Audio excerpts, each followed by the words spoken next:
I was thinking about first this thing and then another, and I thought I'd better give you an exclusive on a late-breaking news story that we have here on our front page of our little Greensboro Record newspaper. Well, I'm sure proud to hear it. And you're always interested in the story behind the story, so I thought I'd give you this one, and you and your listeners, and see what you thought of it. The headline is, "This is one monkey. He's glad to get off his back." And its story comes from Shelby, the AP story from Shelby, North Carolina. It's a little town down in the eastern part of the state. But it says, a few months ago, Jeff Ellis of Shelby saw the Clint Eastwood movie, Every Which Way But Loose. Right. Ellis was amused by scenes featuring the orangutan Clyde, Eastwood's co-star, who stole the show with his cute and crazy antics. Today, however, you couldn't pay Ellis to watch the movie or anything else having to do with an orangutan.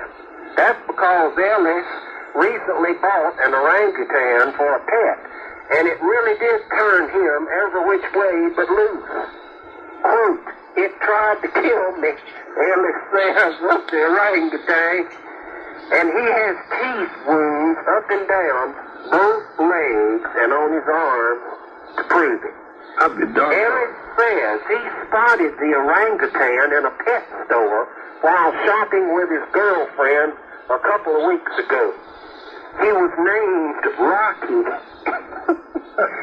Quote, "The thing was so cute and playful and all," end quote, Ellis says, quote, "we went up and fed it a bite of bologna sandwich, and it drank a Coke and everything.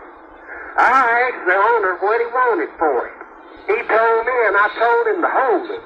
I'd be back tomorrow," end quote. Ellis says he went back and bought Rocky, and the company offered to deliver it in their van to Ellis's front door.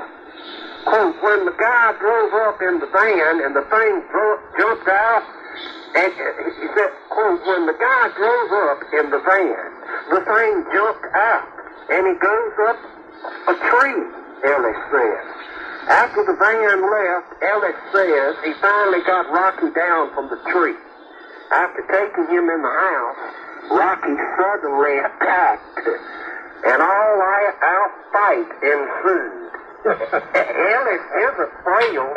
In his early 20s, he's about 6 foot tall and weighs 190 pounds, and he was a standout football player at Shelby High School. Rocky, Ellis says, is just about 3 feet tall and couldn't have weighed more than 40 pounds.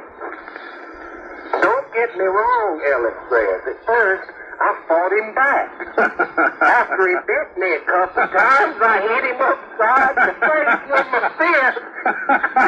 He was bleeding and I was bleeding. But he had all these monkey hands, all 4 of them, and I only had 2. And he was so dang strong to be so little. As Rocky was getting the best of the fight, Ellis said he tried to run from the orangutan. A friend who was at the house at the time locked himself up in a pickup truck in Ellis's driveway.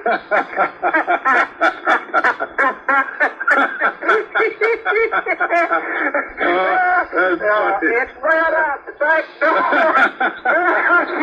Wait a minute, let me get myself together here. All right. I ran out the back door, and the thing starts chasing me. Ellis says.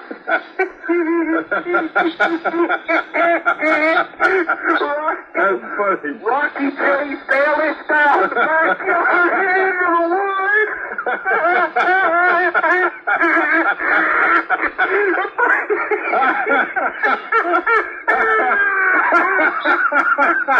Into the woods, behind his house, and into a creek. In the woods. In the creek is where I thought it had me, Ellis.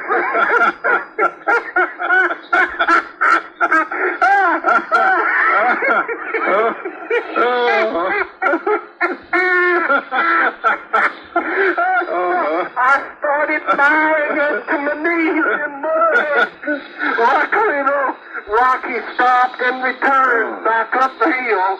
I guess he felt sorry for me, Ellis said.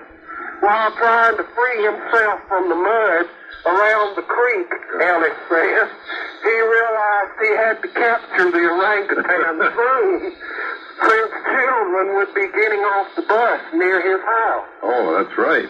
Ellis went back to the house, got the chain that came with Rocky, and was looking for the orangutan in an effort to capture him.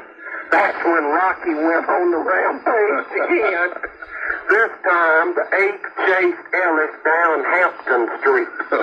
In all, Rocky bit Ellis severely several times on the legs, bit him on the arm through a leather jacket, and ripped out his blue jeans. After the ordeal ended, Ellis was treated by his family physician and received a vaccination.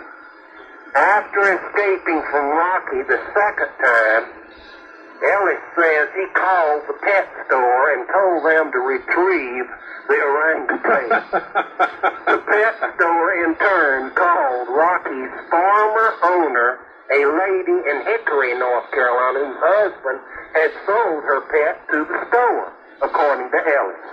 This lady drives up, puts a cracker in her teeth, and goes up to it and eats it, and it takes it from her mouth, Ellis says. With the lady, the orangutan was like a little baby, he says. She ate a cracker from the lady's mouth and ate ham off of me, my leg, Ellis says. The lady explained to Ellis that Rocky didn't like men. The lady's husband rolled up his pants leg and showed Ellis his scars to prove it. The woman took Rocky back to Hickory. The pet store gave Ellis his money back. Ellis says he has learned a valuable lesson. Quote, I just want to tell people one thing, Ellis says. You think you can buy just any kind of animal, take it home, and have yourself a nice pet. It ain't always like that. I was lucky. If he had ever got me around the neck, the daggone thing would have killed me. Though the experience wasn't funny when it happened, he said his friends and relatives have gotten a good laugh out of it. Several have sent him stuffed monkeys and posters and cards with pictures of orangutans on them. Ellis, however, still doesn't roll on the floor laughing about the ordeal. Quote, it was like a nightmare. I didn't sleep that night. I finally went over and stayed with my parents for a couple of days. Ellis says he has no plans to buy another pet anytime soon. Quote, I don't think I will ever buy another pet, he says. I hate animals now. Maybe I'll buy a little bitty, in parentheses, baby chicken sometime. But that'll be about all. So that was it.